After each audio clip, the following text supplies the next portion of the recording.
Hi guys, the Metal Maniac back again, and in this video I'm going to be listing off my top 20 favorite movies of all time. So with that, let's begin. So at number 20 is Thor Ragnarok. This in my opinion is the best Thor movie out of the three. I saw this in theaters when it came out, and I just instantly fell in love with this movie. Thor is probably at his funniest in this movie. I love the villain, Hela, and just a really good movie. Very funny. I especially love the gladiator scene where Thor is trapped in this sort of arena type battle thing by the guy. I forgot his name, but the guy played by Jeff Goldblum. The Hulk comes out and Thor's like, "Hey, it's my friend from work." I absolutely love this movie. It's at my number 20 spot. Alright, number 19. 22 Jump Street. I love both Jump Street movies, but this is my favorite. I think it's a little bit funnier than the first one. Jonah Hill and Channing Tatum do an amazing job. They're super funny. I love how in this one, so in the first one they pretended to be high school students. This one they pretend to be college students. I absolutely love it. One of my favorite comedies of all time. 22 Jump Street is at my number 19 spot. Number 18, Toy Story 2. Now, it's very interesting because out of all the Toy Story movies, I think the first two really stand out. Of course, I love the first one as well, but this is my favorite. Didn't like the first, the third one I did not like at all. I think it's an absolute dumpster fire, and the fourth one is just kind of meh. Out of the first two movies, this one's my favorite. I think the characters in this, the extra added characters, add some more funny moments with the main characters of Buzz and Woody. I love Kelsey Grammer as the voice of the Prospector. I love pretty much every new character added, even the villain. Zurg is pretty cool. I almost forgot to mention, even though the story arc of Buzz and Woody's friendship in the first one is very good, I think the story arc, of them in this one is even better. It's my favorite Toy Story movie, and it's at my number 18 spot. Alright, number 17. Willy Wonka and the Chocolate Factory. I despise that really shitty remake that Tim Burton did a few years back. Even though I guess it's technically more faithful to the book than this movie, it's just a really shitty film. It just doesn't have the charisma that this film has, and it doesn't have, the great acting talents of, the kid actors as well as, Gene Wilder. I think Johnny Depp was a weird choice as the Willy Wonka in the remake. As for this movie, this is a timeless classic. I mean, you hear the Oompa Loompa songs and they get stuck in your head. They're super catchy. Again, Gene Wilder does an amazing job as Willy Wonka, and I think every actor in here, even the kid actors, do great. I also love the end part. The end part's probably my favorite scene, where Wonka, goes ballistic and he's like, no, good day, you lose, because they, they messed around with the fizzy lifting drinks, but then, Charlie takes out the everlasting gobstopper from his pocket, because he was gonna, take it with him, but he, placed it on the desk, and then Wonka turned around and he's like, you won, because he was being honest and didn't try to steal it, and I guess that sort of made in a technical factor made him win. But yeah, I love this film from start to finish. I've said this before. I'm not big on musicals, but something like this, I absolutely love. The music segments are extremely short, and scattered throughout the movie. So I like that. I kind of hate musicals because most of the time it's just someone bursting in the song every 5 minutes. But yeah, this one with the pacing of these music parts, of the singing, is paced out very well and is spread out enough to where it doesn't get annoying. But yeah, it's one of my favorite childhood movies, and I absolutely love it.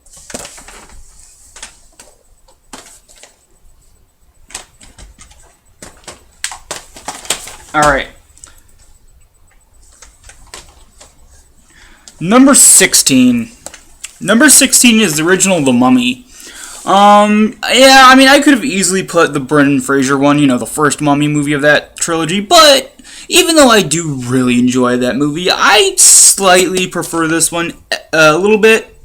I think even though the first Brendan Fraser Mummy movie is extremely fun and entertaining, I like the atmosphere of this movie a little bit better. I love the atmosphere, and of course, Boris Karloff as Imhotep is one of the best casting choices ever. Whoever decided to cast him as Imhotep is an absolute genius.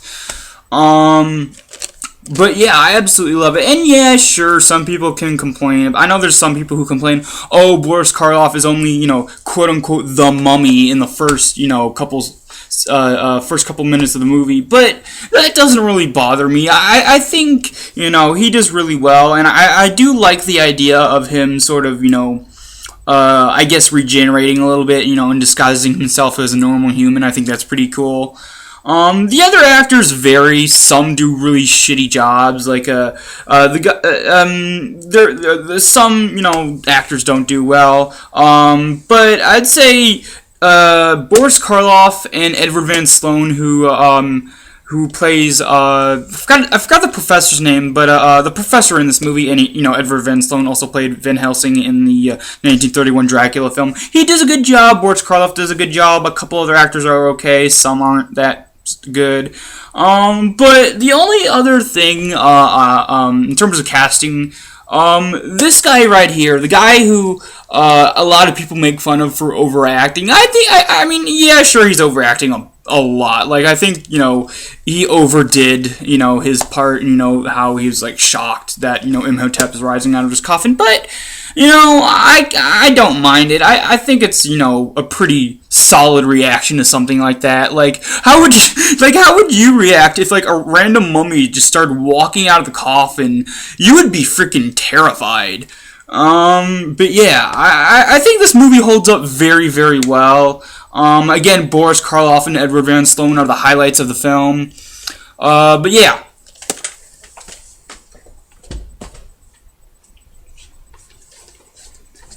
Alright, number 15. Number 15, this is a very hard one to pick between all of the first three movies. But yeah, was that at number 15? Hold on. 20, 19, 18, 17, 16. Yeah, I was at number 15. Sorry, I almost lost track there. But yeah, at number 15 is Indiana Jones and the Last Crusade. Now, the first three Indiana Jones movies are all great, so it was really hard for me to pick just one of those first three. I like them almost all equally. Sometimes I like one more than the others. My favorite constantly changes.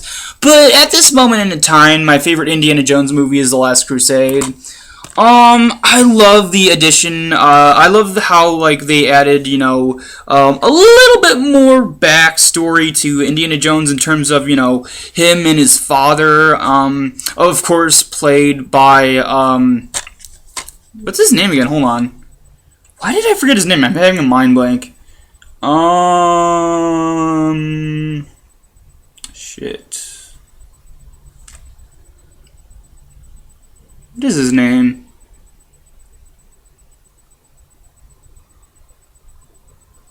Sean Connery. I don't know why I don't know why I forgot his name there, but yeah, Sean Connery. Sean Connery. Yeah, I know most people like him as James Bond, but I actually like his role in this film as Indiana Jones' father the best. I was never really a big fan of the Bond film, so maybe that's why. But yeah, he does a great job. I love the story in this one too. They're trying to find the Holy Grail. Just another amazing adventure movie. Just like with the first and second ones. Yeah, I absolutely love it. And again, I said that my favorite Indiana Jones movie constantly shifts between the first, second, and third one because they're all great, and I love them almost all equally. But yeah, this is at number 15. Alright, number 14. Creature from the Black Lagoon. Yeah, this is my favorite of the Universal Monster movies. I think it's extremely underrated. Everyone praises The Mummy, everyone praises Dracula, Frankenstein, the Wolfman, all that, and, Phantom of the Opera. But a lot of people just sort of overlook this movie. I don't know why. I mean, if I were to, give out a guess and maybe why, maybe because it is very different from most of those. For the most part, the Universal Monster movies were about, supernatural creatures or, like, scientific, monstrosities. But this one is pretty much just about, a weird freak of nature, This isn't, like Frankenstein where it's like a scientific monstrosity. It's not supernatural like Dracula or anything. It is a very different monster compared to most others in the Universal Monster movies. And maybe because it is different, a lot of people just don't care for the film overall and the creature, whatever, and they just ignore it. But I like it because it is different, This is actually, I believe, one of the first Universal Monster movies I saw, and I instantly fell in love with it the very first time I watched it. Now, at the time I got this Blu-ray, this is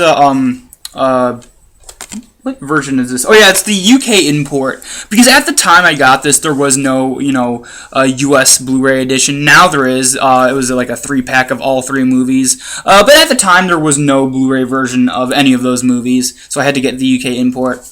Anyway, I love the creature design, and I think the black and white, film really, adds to the atmosphere, especially in the lagoon and cave scenes. Yeah, I absolutely love this movie, and it's at my number 14 spot.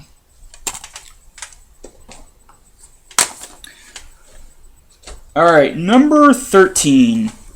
Number 13 is The Lost World from 1925. Yeah, this is pretty much how I, fell in love with stop motion animation. I actually saw this before I saw King Kong. It is one of the very first films to use stop motion and live action, combined. And it looks really, really good. I know there's been multiple iterations of this film. I know there was a 70s remake. I saw that. That was pretty bad. And then there were a couple made-for-TV movies that were also really bad. But as for the original is an absolute masterpiece. Now, in terms of it being a silent film, I know a lot of people, for some reason, they're put off by silent films. Even if someone, for the most part, they don't care for movies black and white or color, but for some reason, there's a lot of people that just don't like silent films because there's no talking. And just like with my argument with the black and white versus colored films, colored films, like the film that they use for color, is not really supposed to be the main focus. It's not even supposed to be a focus whatsoever. I guess it's just pretty much an added bonus to the updated technology that we have nowadays for films, you know? Just like with the sound, in terms of the recording, you know, people's voice, you know, the actors. It's just an added bonus to, again, to the technology we have now. But in terms of, you know, both, you know, either black and white or movies or, you know, like silent films, the main point is just the story, the atmosphere, and just the enjoyability of the movie overall.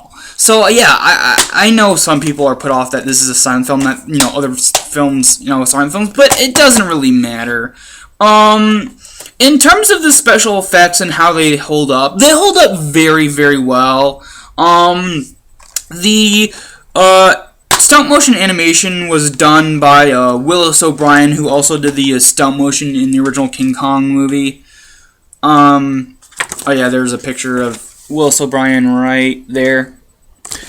But yeah, just an amazing movie. I absolutely love it. Is it the best dinosaur movie of all time? Maybe. I don't know. But it is definitely, in my opinion, one of the best adventure films of all time. Oh yeah, that's at number 14. Wait, no. 13? Hold on. 20, 19, 18, 17, 16, 15, 14, 13. Oh, yeah, it's at number 13. Sorry if I'm losing track. There's 20 movies, so I might lose track at one point or another. At number 12. At number 12 is The Iron Giant. Yeah, this is one of the best animated films of all time, and it's extremely underrated. Now, I know, you know, it's gained more, you know, mass audience since its release, because I know when it was released in 99, it wasn't really that well received or that popular, but, you know, I'm glad that it's, you know, grown in terms of, you know, recognizable, you know, recognized as one of the most are one of the best animated movies ever, because it is. The animation is top notch. The voice acting by everyone involved is great. And it's just a really good story too. Now I originally did have the original 1999 VHS tape at one point, which did also come with. Wait, hold on. I'll be right back. Oh, there it is. Alright, had to grab something really quick. Okay, so I did have, like I said, I did have the original 1999 VHS tape at one point, which, you know, for a limited run did also come with this little Iron Giant figure. Now, if you're looking like as a collectible, you can't really get this by itself. Again, it only came with the original, you know, release of the 1999 VHS tape. But yeah, it's a little cool souvenir to have.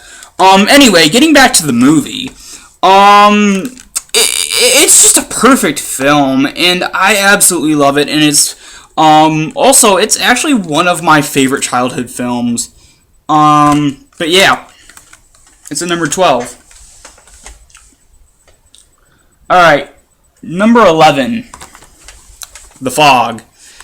My all-time favorite ghost story type horror movie.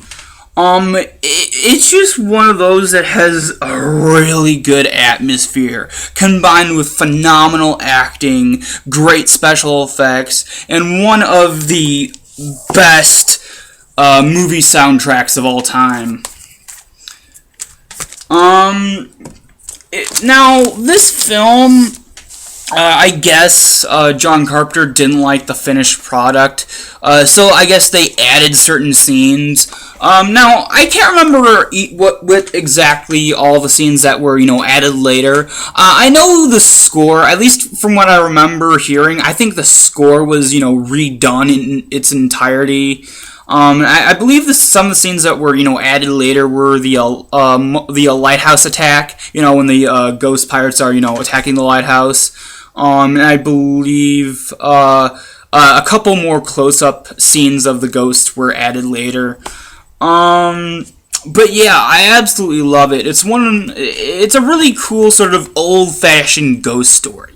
So a lot of movies aren't like that anymore. I'm sure there's ghost story type movies out there nowadays, but a lot of it is, I guess you could say, modernized. Where something like this is has a classic feel to it, like an old-fashioned ghost story, where it has, some cliches here and there, but it's still a good movie. It's still a good premise. Yeah, I absolutely love this movie, and it's at my number 11? Yeah, it's at my number 11 spot. Alright, number 10. Number 10 is the original Alien from 1979. This is... it's weird because... it's not the first Alien film I saw. The first one I saw was Aliens. But even though that's a great film on its own, I do slightly prefer the first one. The Ridley Scott design of the creature, of the xenomorph, is so iconic and just so terrifying. Paired with the visual aspect itself and just the way, the thing grows, it comes out of an egg and attacks it and it bursts through your chest. What a really terrifying and great idea for a creature. Sigourney Weaver is probably the best female lead of all time. And just the set design adds to the atmosphere. I think the best thing, like the way the atmosphere works in this, the two major things, set design and the soundtrack, both combine to make some really cool atmosphere and some really tense and chilling moments.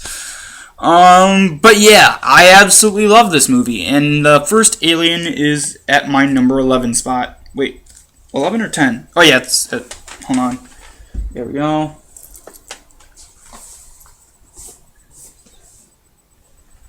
Wait, give me a second.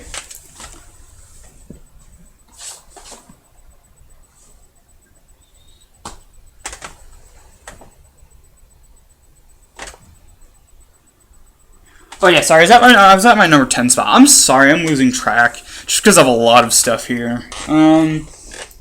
At my number 9 spot. Sorry, I was at number 10. I was before, not number 11. I messed up again. I'm so sorry about that. At my number 9 spot is Bram Stoker's Dracula.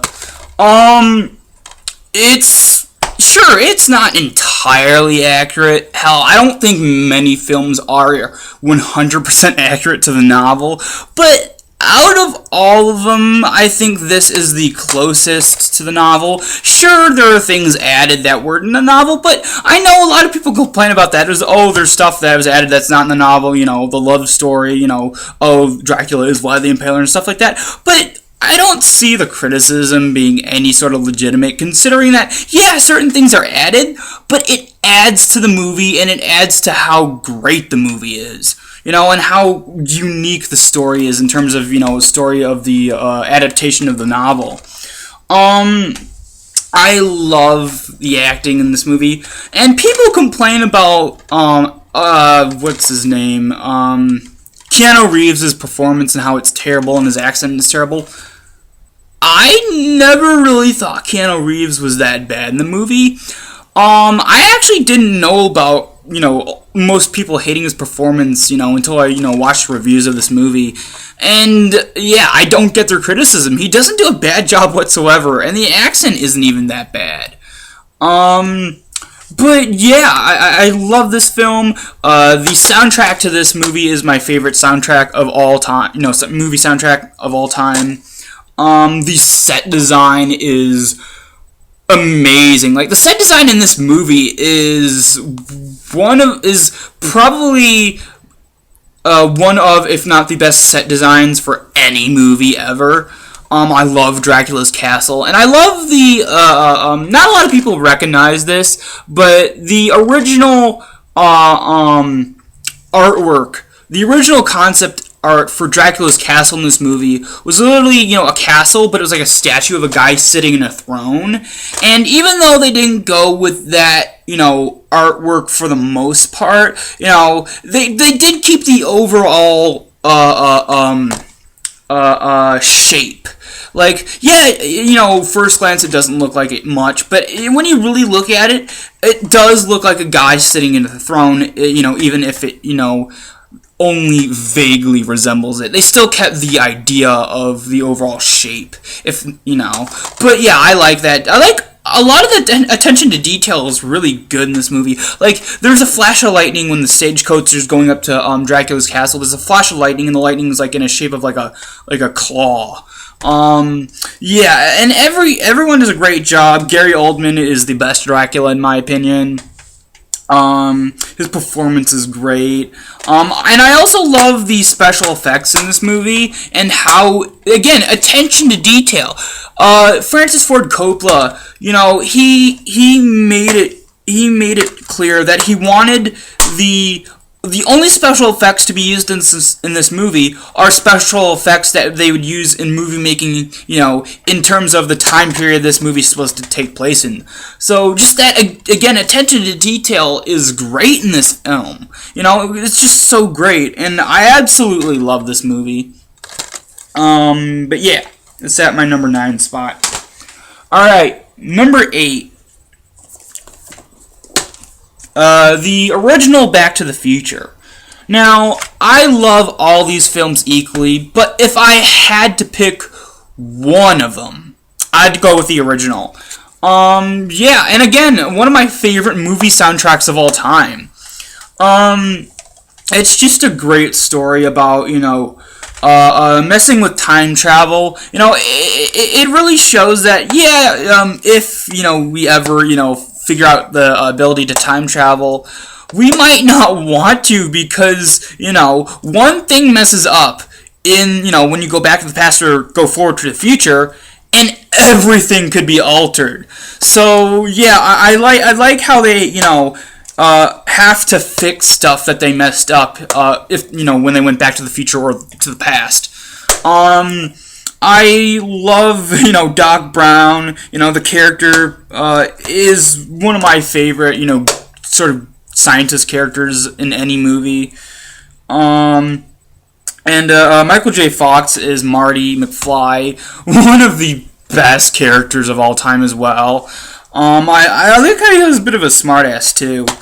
But yeah, it's just a really, really great movie, classic movie, and it's just one of my favorite films of all time. Alright, number 7. Number 7 is the first Spider-Man movie, the first Sam Raimi Spider-Man movie. Yeah, what can I say? It's my opinion, a perfect comic book film. Yeah, sure, it's extremely goofy and cheesy, and some of the special effects are, kind of wacky.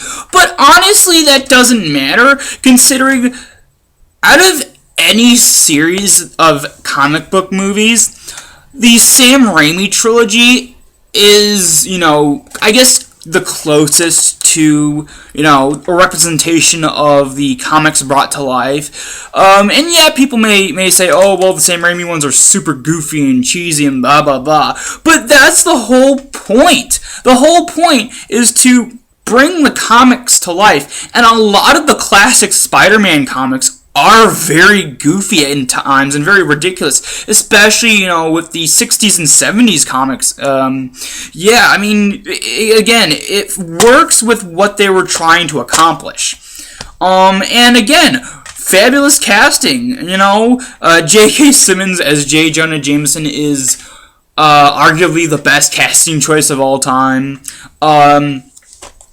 Let's see, William Dafoe as the Green Goblin is amazing. He really, puts his all into it and tries his best, and it really works. William Dafoe always plays some really great villains. And of course, you could forget Tobey Maguire as Peter Parker / Spider-Man. The best Spider-Man. Yeah, I absolutely love this film. It's another one, from my childhood that I absolutely love. And, of course, it's an absolute classic.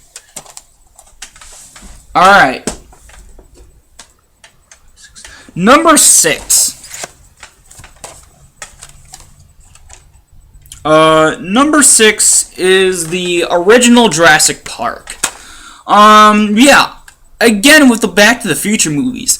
I love all 3 of those, and I love the first 3 Jurassic Park movies equally. I think they're equally great movies, and the second and third ones are extremely underrated. I think they're, again, just as good as the first one. But if I was forced to pick just one, I would go with the first one. I mean, it's another movie that, again, it's just perfection. And I love the characters in here. Usually in, like action movies and stuff like that, and adventure movies, a lot of the, especially with nowadays, they focus more on the, actual, action adventure, and less on, creating good characters. But here, the characters are so likable, except from the guy with the glasses that fucks everything up and starts the whole mess in the first place. Dennis, I think his name is. But yeah, I love it, and of course, some of the best Stan Winston special effects of all time. Yeah, I just really, really, really love this movie, and it's at my number 6 spot. Alright, number 5. Number 5 is Bill and Ted's Excellent Adventure. Oh yeah, this contains the first 2 movies. But yeah, I haven't seen the third one yet, Bill and Ted Face the Music. I still need to watch that movie. But yeah, I've seen the first 2, and I love both of them, but I do give the slight edge to the first one.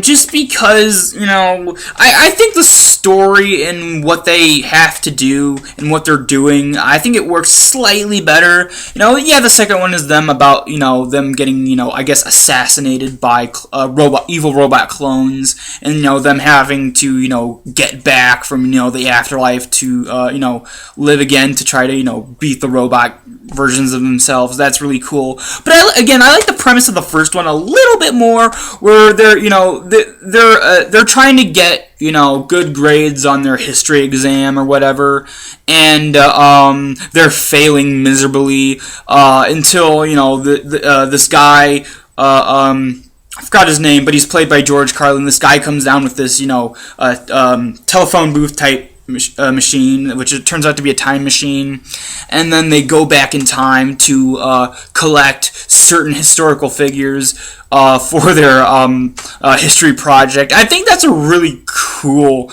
idea, and I love it because I'm a huge history buff, so that that premise of that movie is really cool to me. But yeah, both Keanu Reeves and Alex Winter are amazing as Bill and Ted.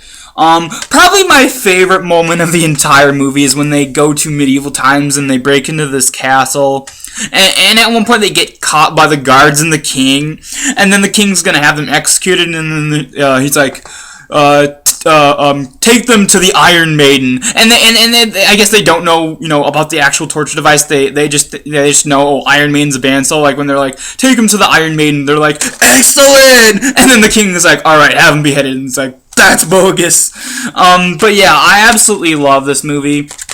Again, I love the second one too, but the first one is slightly better. But yeah. Alright, number 4. Hold on. Number 4 is Return of the Jedi.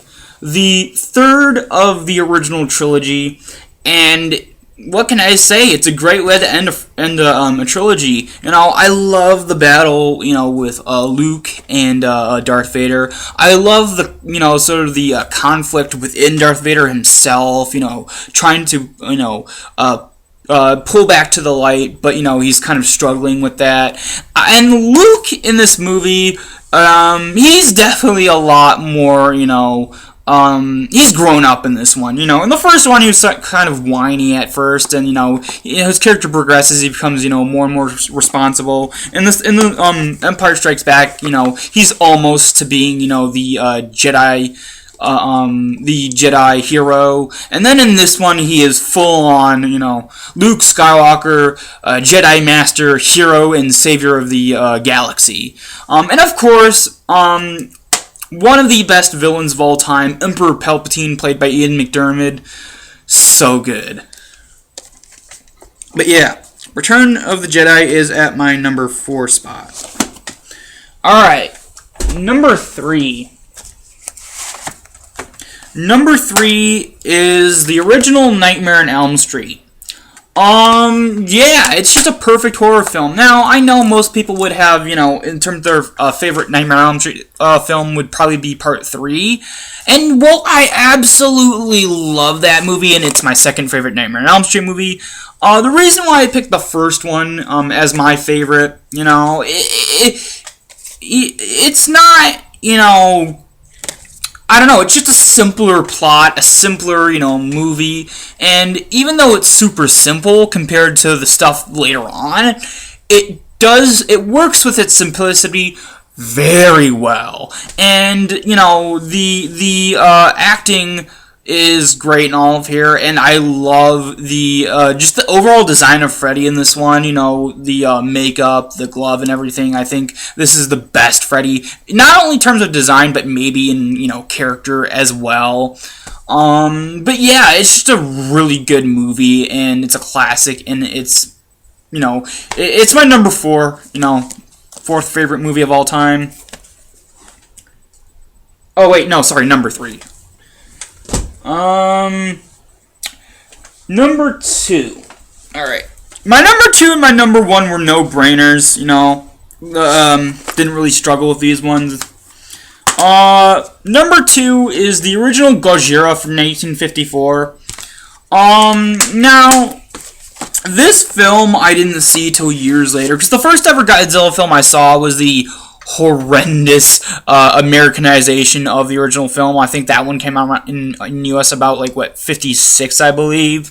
But, you know, later on I did, you know, discover the original, and I instantly fell in love with it.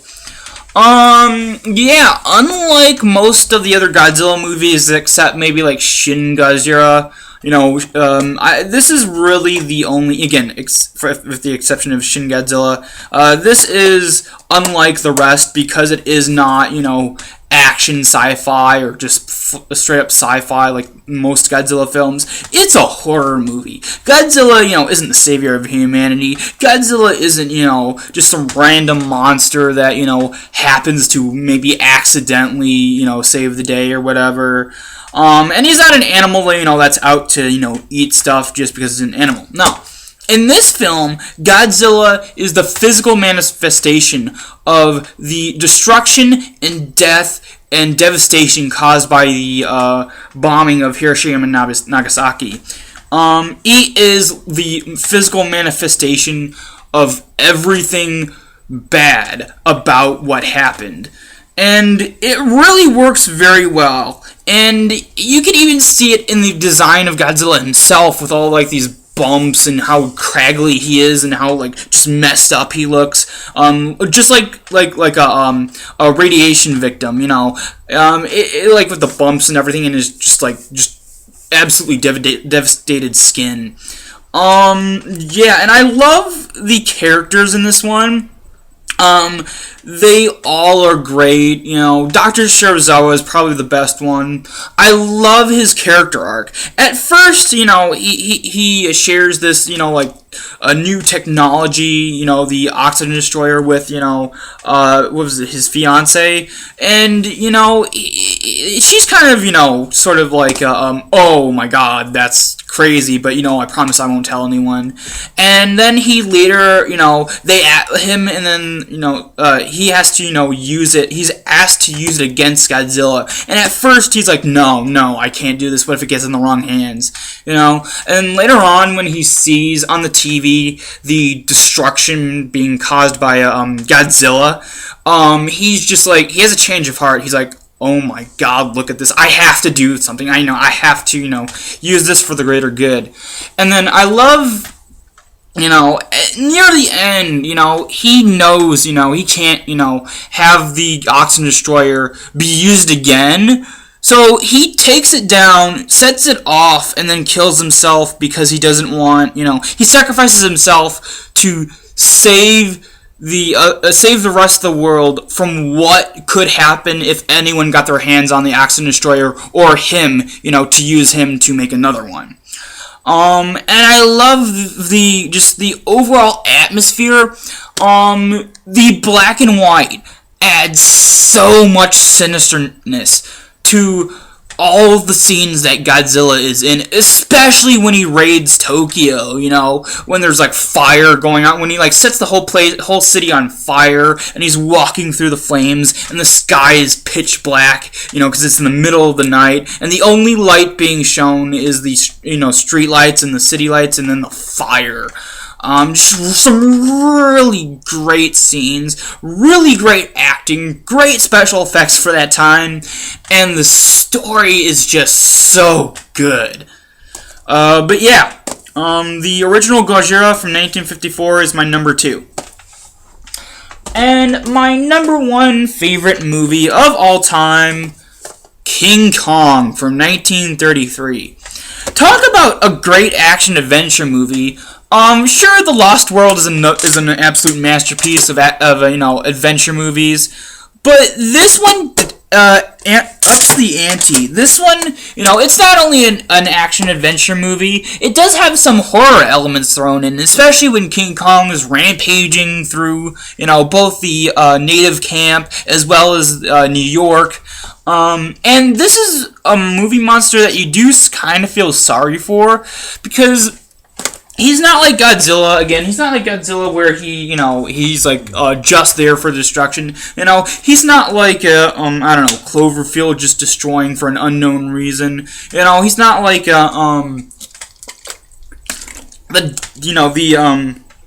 which one was I gonna say? He's not like most movie monsters, because he is legitimately just like an animal taken out of his natural habitat and just doesn't really know what to do. He's kind of freaked out, and I love how at the very end, you see him sort of he knows he's about to die, so he just it's sad because he gives up. He knows he's about to die, so he just lets go and he dies on the way down. It even seems like he didn't die because of the end of the fall. He's already dead by the time he comes down because of all the bullets, in him from the biplanes that circle around. But yeah, great monster, great, story, great acting. Merian C. Cooper and Ernest B. Schoedsack were some of the best movie makers of the time. Yeah, and everyone does a great job. And again, some great stop motion animation by Willis O'Brien. Yeah, just an amazing movie, and it's my favorite movie of all time. Alright, so that's about it for this video. Hope you guys enjoyed, and I will see you all next time.